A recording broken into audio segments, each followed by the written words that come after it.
Hi friends, जय जगन्नाथ। आशा कर friends आपण मैंने समस्ते बहुत भल अच्छा। तो चलतु एबे बहुत बढ़िया रेसिपी गोटे नहीं आसी पाखक आपण मैंने या बहुत सहज उपाय बनई पारे ताल बरा। तो देखो ताल बराटा बहुत टेस्टी लगे। आउ खास कर एबे तो ताल सीजन, तो निश्चित घरे घरे समस्ते ताल पिठा बनवाई बहुत इच्छा करती। तो देखो बहुत सहज भी आपण मैंने बनई पारे। मो ताल गुटे को बहुत भल भाव धोई आनी। आ ये ताल आम घर बाड़ी रे ही होता और बहुत टेस्टी। तो देखो तालटा को बहुत भल भाव धोई आनी। तापर गोटे कंटा चामच साहाय्य जो तालर टोपीटा थाए ताको बहुत सहजरे को माने बाहर करने हेल्प करुच्ची कंटा चामच रे। तो देखु आपण भी एमतीका ट्राए करेंगे कंटा चामच साहाय्य। कहीं टोपीटा तार जो तालर टोपीटा बहुत टाण होता है, ताकू टोपीटा को बाहर करने बहुत कष्ट भी होता है। से कंटा चामच रे बहुत सहजरे ही बाहरी जाए। तो देखो मु गोटे जो ताल नहीं तार 3टी मंजी अच्छी। तो ताको आस्ते आस्ते करके मु ता चोपाटा को बाहर करुच्ची। आपण मैंने जदि ताल को आउ को साहाय्य बाहर करी मंड बाहर करने जानती ताले कमेंट बॉक्स रे आपण मैंने जणैबे। आउ ताल को देखो अलग अलग 3टी मंजी को अलग अलग कर देछि।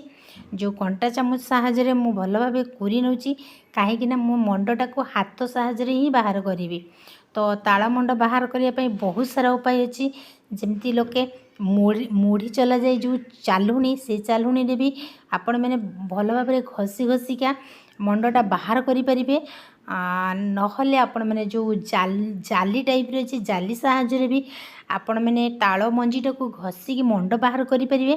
किंतु मो पाखे से सब किछि नथिला, तो मो हाथ रे ही ताको बाहर करुच्ची। आ से कंटा चामच ही मते हेल्प कला कुरी देकी ताल मंजीटा को भल भाव कुरी दे हाथ रे ही मु चोकटी चोकटी बाहर करि पारुची। आ बहुत सहजरे भी बहुत सहजरे ताल मंडटा बाहरी जाउची।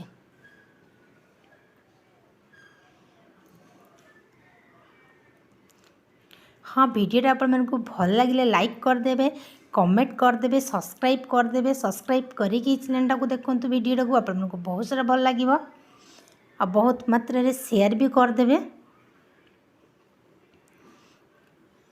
तो देखो मुझे गैस रे कढ़ईटी को बसई देछि। तो जो हाई रे प्रथम गैसटा को मुझे हाई रे रखी, तापरे स्लो कर देछि। तो किसी समय हाई रे रखी चली दबा। जो कंटा चामच रे मु चलाऊँगी से चालुणी रे से कंटा चामच साहाय्य जो ताल रे सूता सूता भाया थाए केरी केरी भाया ताको बहुत सहजरे बाहरी आसी। तो ठंडा है देखो मु ताल मंडरे 250 ग्राम सुजी देछि। सुजीटा को किसी समय पाई मु छाड़ी देछि कहीं भल भाव बतुरी जीव। आउ भल भाव बतुरी गले ताको पिठा बनवाई बहुत भल हुए। तो सुजी रे बर्तमान मु चिना बादाम देवी। तापरे गोटे नड़िया को मु अधा काटी नहीं अधा कुरी नहीं। तो नड़िया को पकईदेली। तापरे 250 ग्राम मु मैदा नहीं, मैदा को देदेली। तापरे जेतिकी चीनी लगे से अनुसार मु चीनी को नहीं। तापरे बहुत भल भाव मु मिक्स कर देछि। टोटाली पानी देई नहीं, कहीं से मंड साहाय्य ही मु गोले देछि। तो देखंतु बहुत भल भाव मिक्स हो जाइछि। मु बेसी टाण करिनी कहीं पिठा जदि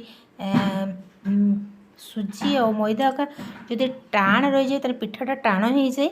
तो से मु हल्का हल्का हल्का कर रखी मंडटा पतला पतला करी।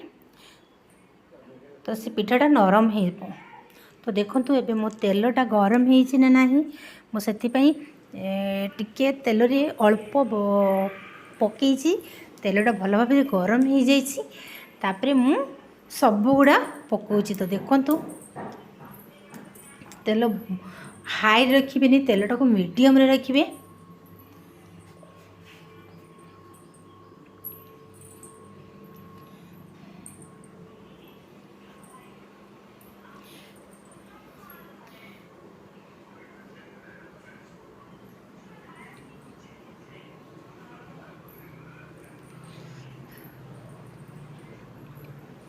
मो चारिपटे कढ़ई चारिपटे ही मु कवर कर दूची। तो या आस्ते आस्ते करी मु चटु साहाय्य नाड़ुची उल्टे दूची चटु साहाय्य देखंतु।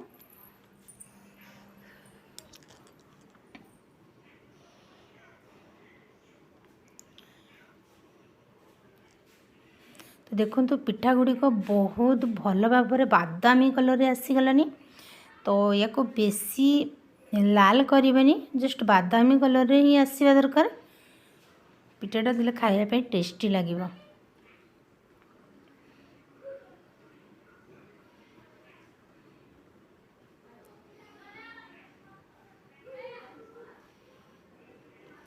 तो देखंतु एबे मु छाणी देबी पिठाटा रेडी हो जाइए ताल बरा।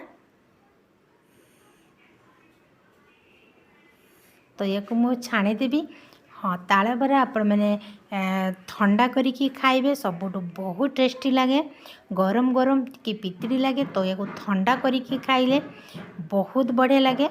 ता पितिड़ी अंशटा काटी जाए आउ गुटे दिन या छाणी ता नेक्स्ट डे भी आप घर रखिपारे आराम से खाई पारिबे। गुटे रु 2 दिन आप रखिपारे खाईपारे। बहुत बढ़िया कलर आसी और पिठाटा तो बहुत नरम होइछि। तो आपण मैंने भी घरे बनातु कमेंट रे जनातु केमती का मो रेसिपी लगिला। Thank you.